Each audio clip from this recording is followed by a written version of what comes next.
defend yourself.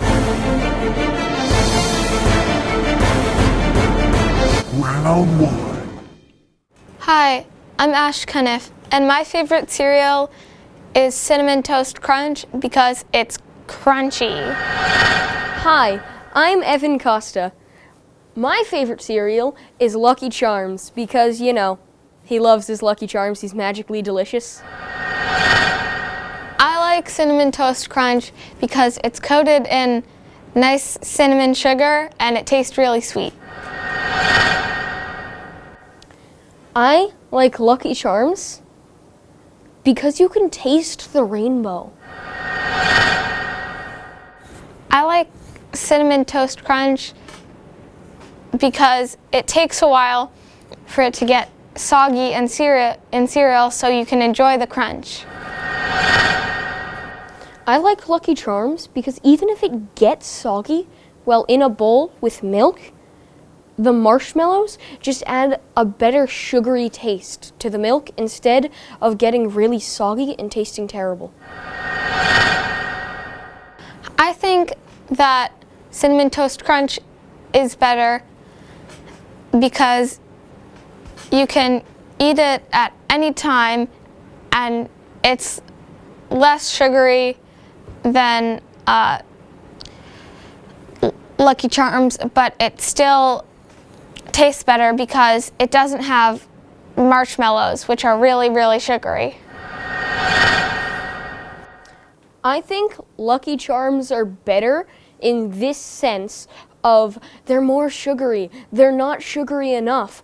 I think they're the perfect amount of sugary and not sugary enough because the marshmallows are the sugary part, the part that are really, really sugary. But if you really don't like the sugary part, we have another Lucky Charms cereal that has no marshmallows, marshmallow free, so there's less sugar. In conclusion, I like Cinnamon Toast Crunch better because it tastes a lot better and has the sweet flavor, but is still crunchy, and it doesn't vary like Lucky Charms. You just get a constant flavor. I think that Lucky Charms are better because their icon is a leprechaun and not a French square of bread coated in cinnamon, as well as the fact that you can, if you eat the marshmallows, they kind of explode in your mouth. They're dry, but chewy. They're kind of dusty, but chewy.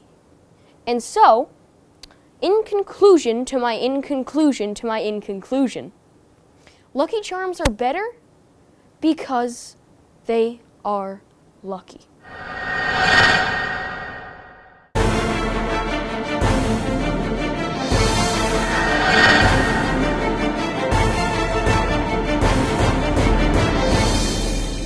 And now, a word from our sponsor. We need Arbor Day because we are destroying forests, climates, and even animals' homes. So, on April 29th, we support the trees that support homes for animals that can't burrow. So, if there's no trees, animals like owls, woodpeckers, and many other kinds of birds would not have homes. Trees also create various different climates, such as a tropical rainforest and a temperate forest. Arbor Day is about saving the trees to stop the world from running out of paper, resources, and oxygen. Another thing trees do is create most of our homes and birdhouses that we make, as well as pencils. In conclusion, Arbor Day is needed so that we don't run out of needed resources for the survival of humanity and other creatures, such as our pets and animals we see around the world. Round 2. My name is Evan Costa, and my favorite animal is cats. My name is Ash Cuniff, and my favorite animal is falcons. The reason why I love cats is because there's so many different cats that would go and cater to your likings. Like a cheetah, if you like to go fast and you like to see things go really fast, cheetahs would be what you would like. And if you liked big signs of bravery and strength, that would be a lion. And if you would like a house cat that's just large, that would be a Maine Coon. And actually, fun fact, black cats don't bring bad luck, and there's actually a legend that cats with 3 different colors are lucky. I like falcons because of their speed.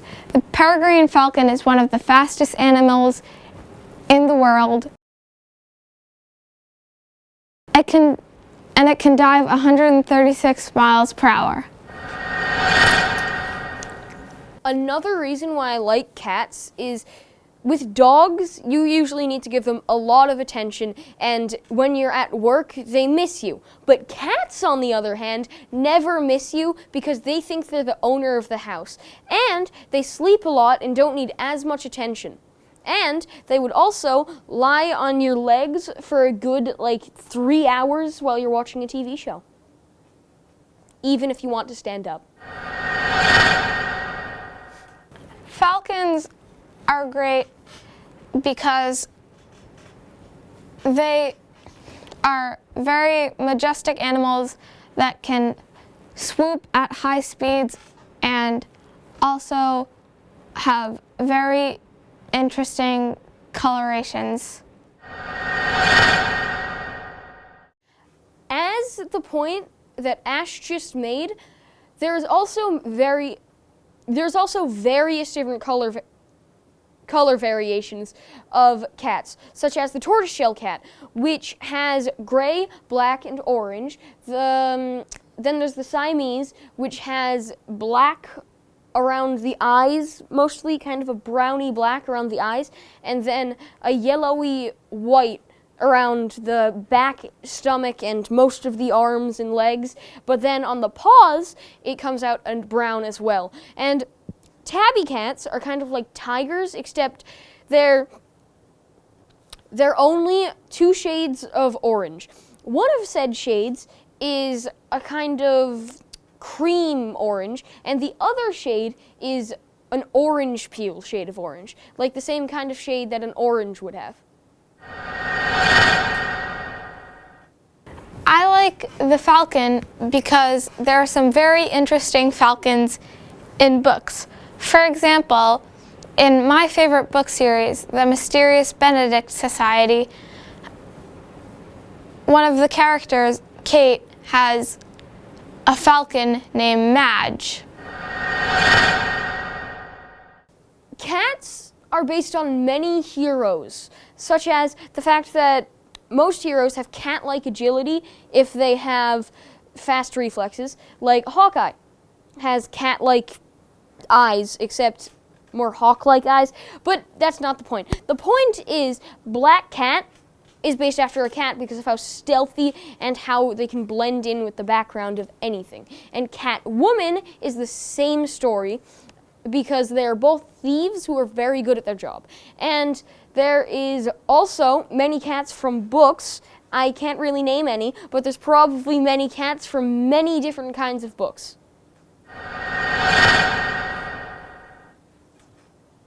I like falcons because of their agility. They can, just like cats, they can swoop around buildings and pick up prey with ease.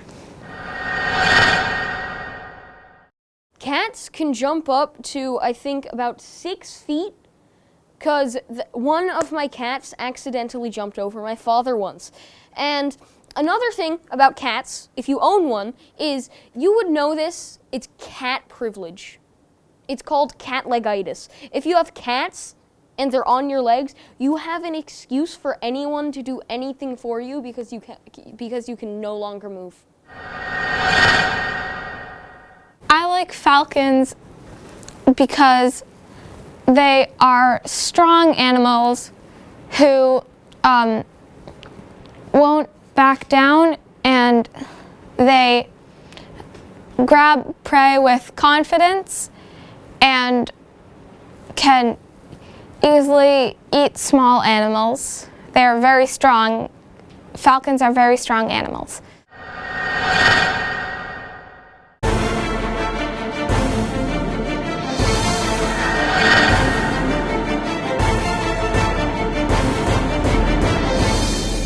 And now, a word from our sponsor. Hi, I'm Ash Cuniff, and this is why Arbor Day is important. First of all, Arbor Day is important because trees are important. Arbor Day helps people remember how important trees are. Trees produce oxygen, water, and healthy soil. They are vital things. They play a role in our planet's survival. That's why Arbor Day is important. Arbor Day is April 29th. Remember to plant a tree. Round 3. Hi, I'm Ash Cuniff, and my favorite book is The Mysterious Benedict Society. It's a series, and my favorite part about it is the adventure aspect. Hi, my name is Evan Costa, and my favorite book series is Percy Jackson. It's my favorite because my favorite aspect of it is how deeply it goes into the Greek myths and legends of the gods, such as Poseidon, where the main character is the son of Poseidon, and the technically second main character is the son of is the daughter of Athena. I like The Mysterious Benedict Society because of the huge character arcs and character development. For example, at the beginning, Constance Contraire is a bratty little 2-year-old. She's actually 2, but in the books, she grows older, becomes nicer, but not too nice because she's Constance Contraire, and also we find out more about her. My favorite character in the Percy Jackson series is Percy Jackson because all of his powers are centered around water, and he can create tsunamis, and when he's in water he has a healing factor that heals him faster than the average human. About as fast as Wolverine, you know? And also he can speak to fish. And he can control if water gets him wet or if it keeps him dry. I like The Mysterious Benedict Society because of the mystery. The suspense, there's a lot of suspense in the stories, and since it's a 4-book series, there is suspense, and you might need to wait until the next book to find it out, or the next chapter, and that's really interesting, and it's what keeps you reading. I like the Percy Jackson series because in either the second or third book, 2 new characters are introduced, Nico and his sister, but I forget his sister's name, and they are both the children of Hades. And they're not supposed to exist because the big 3, Hades, Zeus, and Poseidon, after a huge war, after the war between the Titans and the gods, were not supposed to procreate because then they would create demigods which were too powerful and would probably get power hungry. And Nico's sister died because they went against a giant bull, a giant metal bull, and she went into its back, and it exploded while she was on the inside. And Nico tried to bring her back from the dead because he is the son of Hades, the god of the underworld. So he was able to contact her, but he wasn't quite strong enough to bring people back from the dead. I like The Mysterious Benedict Society because of the funny parts. It's more of a mystery adventure book series, but there were also some funny aspects, like one of my second favorite character, Kate, after Constance Contraire, who I talked about earlier. Kate does a lot of funny stuff, like she swallowed a key, and while trying to get into the mysterious Benedict Society, she used her bucket to do a maze, and also one of the other characters, Reynard Muldoon,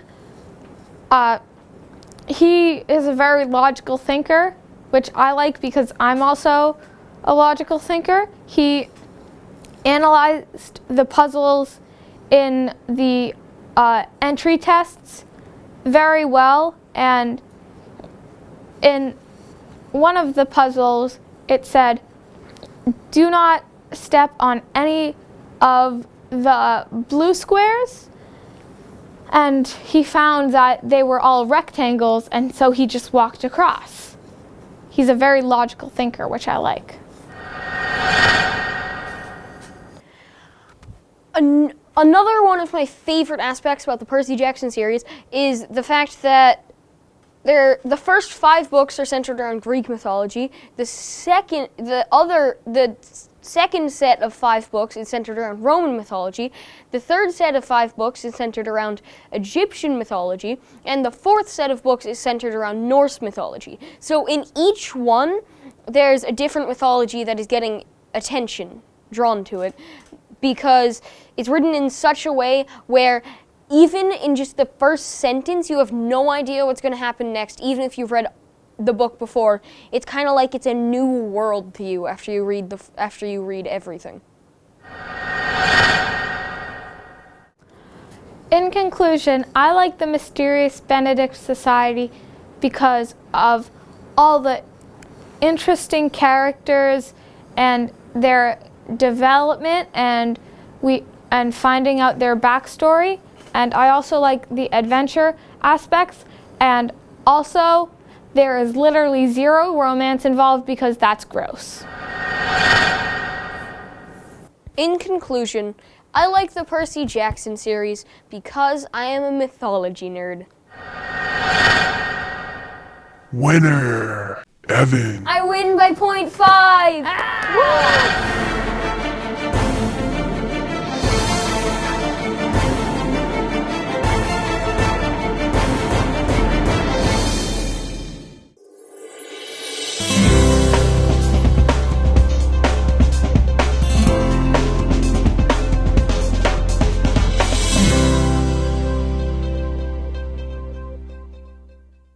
Hi, I'm Ash Cuniff, and today I'll be talking about my favorite TV show, Psych. Psych is a comedy TV show about someone named Sean Spencer and his friend Burton Guster, or Gus for short. And Sean is hyper observant, but just pretends to be a psychic for the Santa Barbara Police Department. He solves crimes with his buddy Gus and Jules and Detective Lassiter, who work at the Santa Barbara Police Department.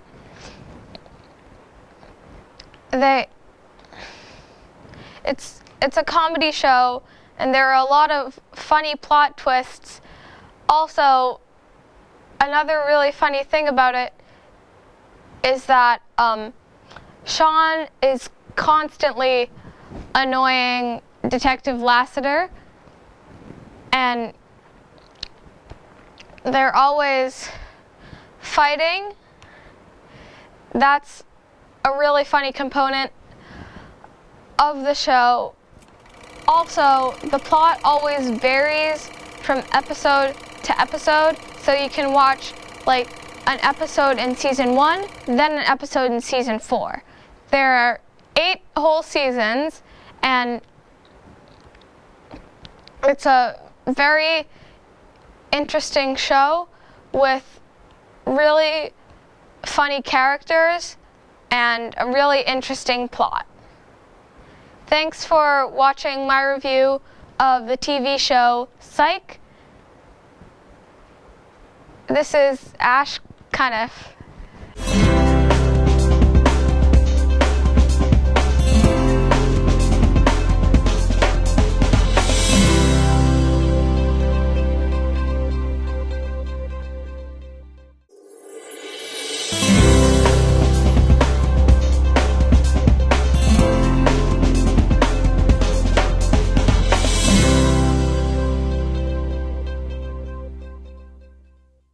My name is Evan Costa, and I am reviewing Loki.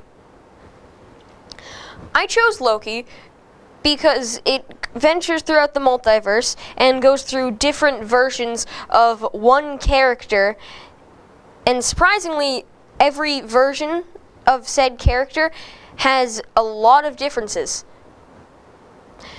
Like, one of the differences is that one of them is female. Another difference is one of them is an alligator. The alligator Loki actually bit Loki for President's hand off in a giant battle, and Old Man Loki is another Loki from the multiverse who created an entire city with illusion powers. And it's kind of cool because the Loki in the main universe that has Infinity War, Endgame, and all of the Avengers movies and all the movies that we've seen that aren't in Loki,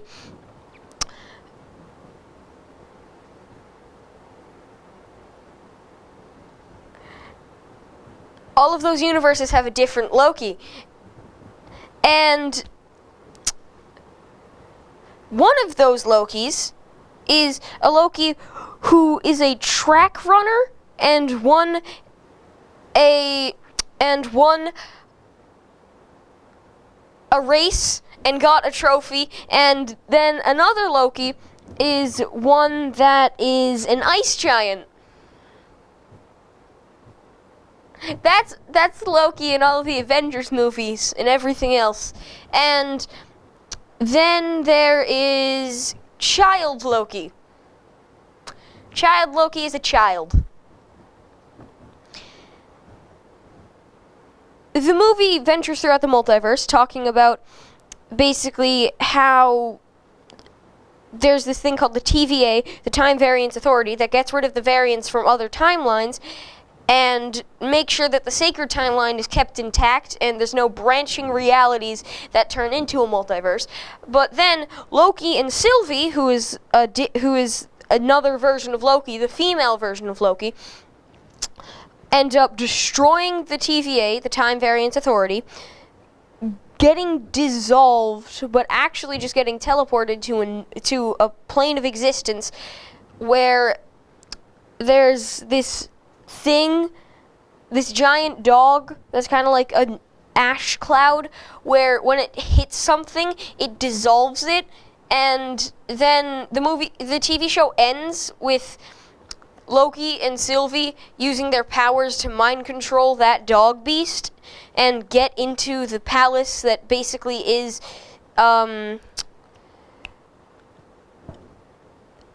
that's basically the guy who runs the TVA and pretended that he was 3 gods all at once when he isn't any god. He's just an ordinary man who invented time travel and went to the end of the universe and could never get back. And it ends with him dying and the multiverse becoming reality, and then Loki branches off into What If, which is an exploration of the multiverse. And it's a really good TV show because it has so many different possibilities as you watch through it, because it goes to different things in time, such as a giant tsunami or tornado, a giant disaster that ended up with everyone in it dead. And as well as that, there is a lot of other disasters that exist and don't exist throughout throughout our universe and throughout their universe that happened, that they go through to hide from the Time Variance Authority and not get into the little pocket dimension. But then it ends with Loki in a universe where he does not exist. And it's just a really good TV show. And that's where I end my review of Loki, Season 1.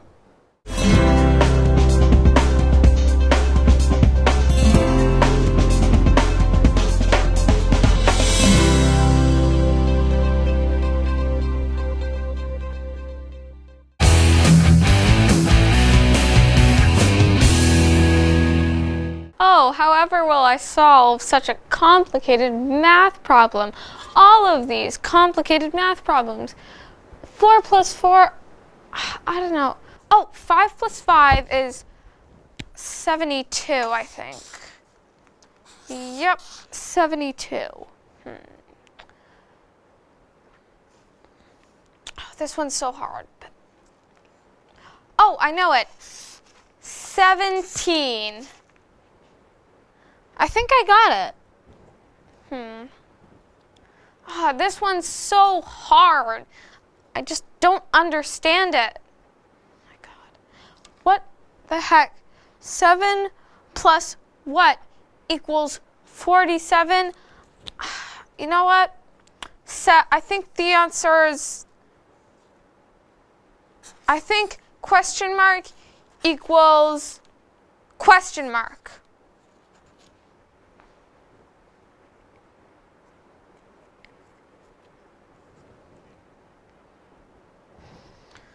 Okay, there's one more.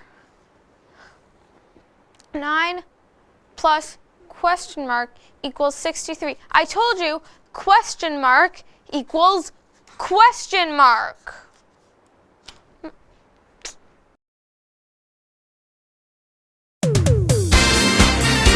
Whoa, this is so easy. This is just the quadratic formula. So simple, I got it. Oh, and the quantum equation, ... IN in parentheses. This is so simple.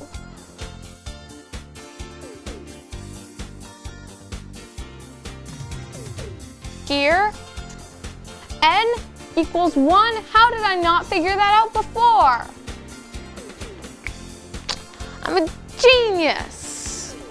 I am smart now, even though I'm blonde. Why do you think you're smart? Because I just walked into a tree and now I know everything. I figured out the quadratic equation. What else did you figure out? The quantum equation. Well, if you were actually smart, you'd say formula. Faker. I'm not a faker.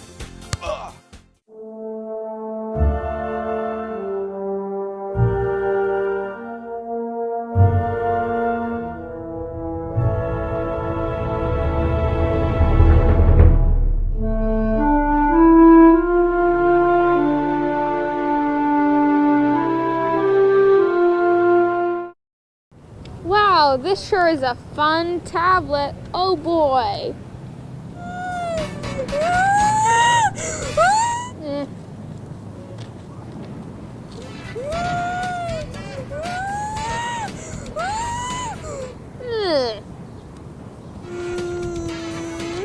Wow, having so much fun.